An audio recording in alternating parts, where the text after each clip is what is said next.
تیرے حکم پر اشقیاء نے رسول ذاتیوں کو بے نقاب کر کے شہر بہ شہر پھرایا۔ تیرے حکم پر دشمنان خدا اہل بیت رسول کی پاک دامن مستورات کو ننگے سر لوگوں کے ہجوم میں لے آئے، اور لوگ رسول ذاتیوں کے کھلے سر دیکھ کر ان کا مذاق اڑا رہے ہیں، اور دور و نزدیک کے رہنے والے سب لوگ ان کی طرف نظریں اٹھا اٹھا کر دیکھ رہے ہیں۔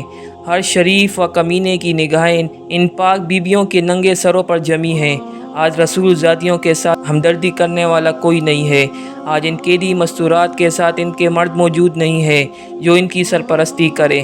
آج آل محمد کا معین و مددگار کوئی نہیں ہے۔ اس شخص سے بھلائی کی کیا توقع ہو سکتی ہے جس کی ماں نے پاکیزہ لوگوں کے جگر کو چبایا ہو، اور اس شخص سے انصاف کی کیا امید ہو سکتی ہے جس نے شہیدوں کا خون پی رکھا ہو۔ وہ شخص کس طرح اہل بیت علیہ السلام پر مظالم ڈھانے میں کمی کر سکتا ہے جو بغض و عداوت اور کینے سے بھرے ہوئے دل کے ساتھ ہمیں دیکھتا ہے۔ اے یزید، کیا تجھے حیا نہیں آتی کہ تو جوانان جنت کے سردار حسین ابن علی علیہ السلام کے دندان مبارک پر چھڑی مار کر ان کی بے ادبی کر رہا ہے؟ اے یزید، تو کیوں خوش نہ ہو اور فخر و مباحات کے قصیدے نہ پڑھے، کیونکہ تو نے اپنے ظلم و استبداد کے ذریعے فرزند رسول خدا اور عبدالمطلب کے خاندانی ستاروں کا خون بہا کر ہمارے دلوں کے زخموں کو گہرا کر دیا ہے، اور شجرہ طیبہ کی جڑیں کاٹنے کے گناہوں جرم کا مرتکب ہوا ہے۔ تو نے اولاد رسول کے خون میں اپنے ہاتھ رنگین کیے ہیں۔ تو نے عبدالمطلب کے خاندان کو ان نوجوانوں کو تادیخ کیا ہے جن کی عظمت و کردار کے درخشندہ ستارے زمین کے گوشے گوشے کو منور کیے ہوئے ہیں۔ اس کے بعد حضرت زینب رضی اللہ تعالی عنہا نے آسمان کی طرف منہ کر کے بارگاہ الہی میں عرض کیا، اے ہمارے پروردگار، تو ہمارا حق ان ظالموں سے ہمیں دلا دے، اور تو ہمارے حق کا بدلہ ان سے لے۔ اے پروردگار، تو ہی ان ستم گروں سے ہمارا انتقام لے، اور اے خدا، تو ہی ان پر اپنا غضب نازل فرما، جس نے ہمارے عزیزوں کو خون میں نلایا اور ہمارے مددگاروں کو تادیخ کر دیا۔ اے یزید، خدا کی قسم، تو نے جو ظلم کیا ہے یہ اپنے ساتھ ظلم کیا ہے۔ تو نے کسی کی نہیں بلکہ اپنی ہی کھال چاک کی ہے، اور تو نے کسی کا نہیں بلکہ اپنا ہی گوشت کاٹا ہے۔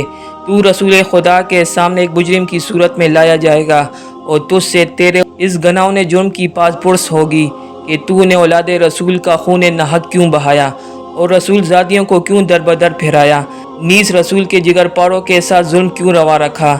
اے یزید، یاد رکھ، خدا آل رسول کا تجھ سے انتقام لے کر ان مظلوموں کا حق انہیں دلائے گا، اور انہیں امن و سکون کی نعمت سے مالا مال کر دے گا۔ خدا کا فرمان ہے کہ تم گمان نہ کرو کہ جو لوگ راہ خدا میں مارے گئے وہ مر چکے ہیں، بلکہ وہ ہمیشہ کی زندگی پا گئے اور بارگاہ الہی سے روزی پا رہے ہیں۔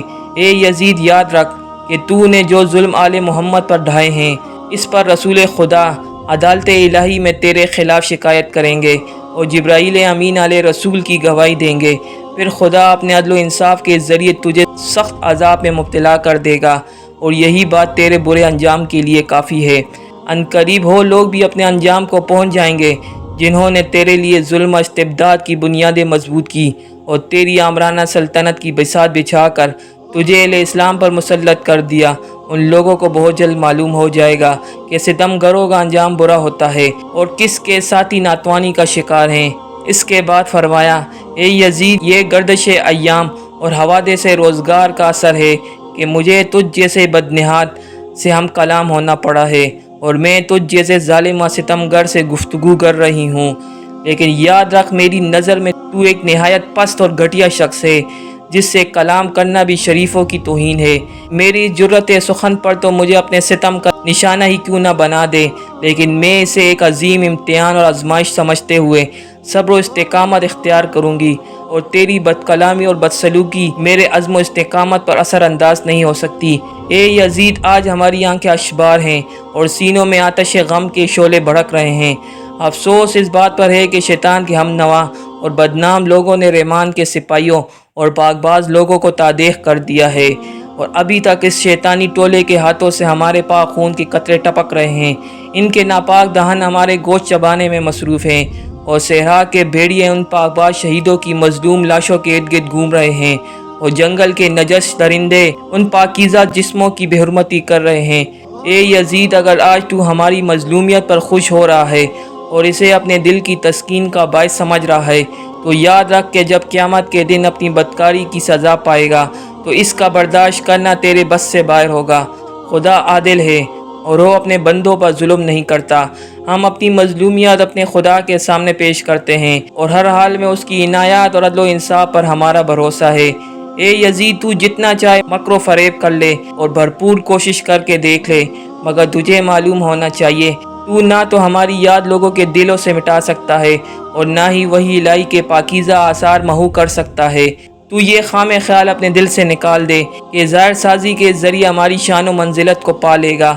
تو نے جس گھناؤنے جرم کا ارتکاب کیا ہے، اس کا بدنما داغ اپنے دامن سے نہیں دھو پائے گا۔ تیرا نظریہ نہایت کمزور اور گھٹیا ہے۔ تیری حکومت میں گنتی کے چند دن باقی ہیں، تیرے سب ساتھی تیرا ساتھ چھوڑ جائیں گے، تیرے پاس اس دن کی حسرت و پریشانی کے سوا کچھ بھی نہیں بچے گا جب منادی ندا کرے گا کہ ظالم و ستمگر لوگوں کے لیے خدا کی لعنت ہے۔ ہم خدائے قدوس کی بارگاہ میں سپاس گزار ہیں کہ ہمارے خاندان کے پہلے فرد حضرت محمد مصطفیٰ صلی اللہ علیہ وآلہ وسلم کو سعادت و مغفرت سے بہرہ مند فرمایا اور امام حسین علیہ السلام کو شہادت و رحمت کی نعمتوں سے نوازا۔ ہم بارگاہ عزتی میں دعا کرتے ہیں کہ وہ ہمارے شہیدوں کے ثواب و اجر میں اضافہ و تکمیل فرمائیں اور ہم باقی سب افراد کو اپنی عنایتوں سے نوازے۔ بے شک خدا ہی رحم و رحمت کرنے والا اور حقیقی معنوں میں مہربان ہے۔ خدا کی عنایتوں کے سوا ہمیں کچھ مطلوب نہیں اور ہمیں صرف اور صرف اسی کی ذات پر بھروسہ ہے، اس لیے کہ اس سے بہتر کوئی اور سہارا نہیں ہے۔ اللہ رب العزت تمام اہل بیت اطہار کے قبروں کو منور کرے، آمین۔